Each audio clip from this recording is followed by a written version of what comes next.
মদিনাতে প্রথম যখন জুমার নামাজ পড়াতেন তখন আগে জুমার 2 রাকাত পরে পরে 2টা খুতবা দিতেন, ঈদের নামাজের মতো।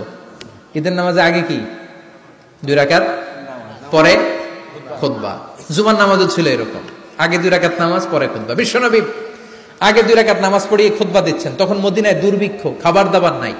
1 মাস আগে দিহিয়াতুল কালবি আল আনসারী নামক এক সাহাবীকে দিয়ে বিশ্বনবী শাম দেশ থেকে কাফেলা পাঠিয়েছেন খাবারের দ্রব্যাদি আনার জন্য, পণ্য আনার জন্য। 1 মাস পরে তারা খাদ্যের পণ্য নিয়ে, মদিনাতে তখন দুর্ভিক্ষ, খাবারের দাম 2 গুণ 3 গুণ, খাবারের পণ্য নিয়ে কাফেলা ফিরে এসেছে জুমার টাইমে। তখন বিশ্বনবী জুমার 2 রাকাত নামাজ পড়িয়ে খুতবা দিচ্ছিলেন। কি করতেছিলেন? খুতবা দিচ্ছিলেন। আর তখন নিয়ম ছিল, কোন শহরে কাফেলা ঢুকলে তারা তবলা বাজাতো, ঢোল বাজিয়ে দিত, ঢোলের আওয়াজ সবাই শুনে ওইখানে জড়ো হতো।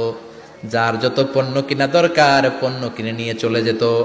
বিশ্বনবী জুমার নামাজের ইমামতি করে 2টা খুতবা যখন দিবেন, মিম্বারের মধ্যে দাঁড়িয়ে বিশ্বনবী মসজিদে নববীতে খুতবা দিচ্ছেন।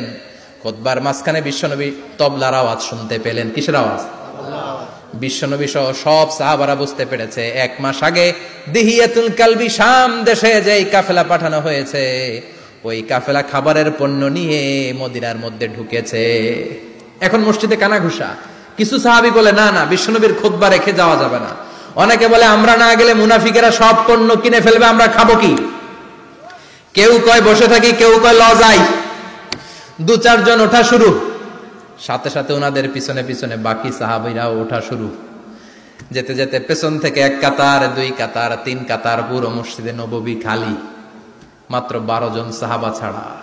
কয়জন? 12 জন। কথা কম। 12 জন। মাত্র 12 জন সাহাবা বিশ্বনবীর সামনে বসে আছেন। 4 খলিফা, জাবির ইবনে আব্দুল্লাহ, এরকম 12 জন সাহাবা বসে আছেন। সব সাহাবারা পণ্য কেনার জন্য চলে গেল। সাহাবারা ভাবলো নামাজ আসল, নামাজ তো পড়েই ফেলছি, এখন খুতবা সমস্যা নাই। কিন্তু আল্লাহ এটা সহ্য করলেন না। বিশ্বনবী দাঁড়িয়ে খুতবা দিবে আর সাহাবারা সেই খুতবায় বসে না থেকে কাফেলার পণ্য করণের জন্য দৌড়াবে, এটা সাহাবাদের জন্য শোভনীয় নয়। চিল্লা এখন ঠিক কিনা? এজন্য সাহাবাদেরকে ধমক দিয়ে, আমাদের চোখে আঙ্গুল দিয়ে আল্লাহ আয়াত নাযিল করলেন, ওয়া ইযা রাআউ তিজারাতান লাহওয়ানি আও লাহওয়ানিন ফাদ্দু ইলাইহা ওয়া তারাকুকা কাইমা। ও নবী, আপনার সাহাবারা দুনিয়ার পণ্য সামগ্রী দেখে আপনাকে জুমার মিম্বারের মধ্যে দাঁড়িয়ে রেখে তারা চলে যায়। কুল মা ইনদাল্লাহি খায়রুম মিনাল লাহওয়ি ওয়া মিনাত তিজারা। ও নবী, আপনি বলে দেন আমার কাছে এত বিশাল ধনভাণ্ডার আছে, সবার যত চাহিদা যত কামনা আছে সব যদি দিয়ে দেয়, আমার ধনভাণ্ডারের 1 ইঞ্চিও কমবে না। সবচেয়ে বড় রিজিকদাতা কে? আল্লাহ। চিল্লায় বলেন কে? আল্লাহ। কেউ যেটা পারে না পারে কে? আল্লাহ। কেউ যেটা দেয় না দেয় কে? আল্লাহ। জুমার নামাজে আগে আগে যেতে রাজি আছেন? সময় মতো জুমার খুতবা শুনতে রাজি আছেন তো? ইনশাআল্লাহ। খতিব সাহেবরা ঠিকঠাক মতো জুমার খুতবা দিবেন তো?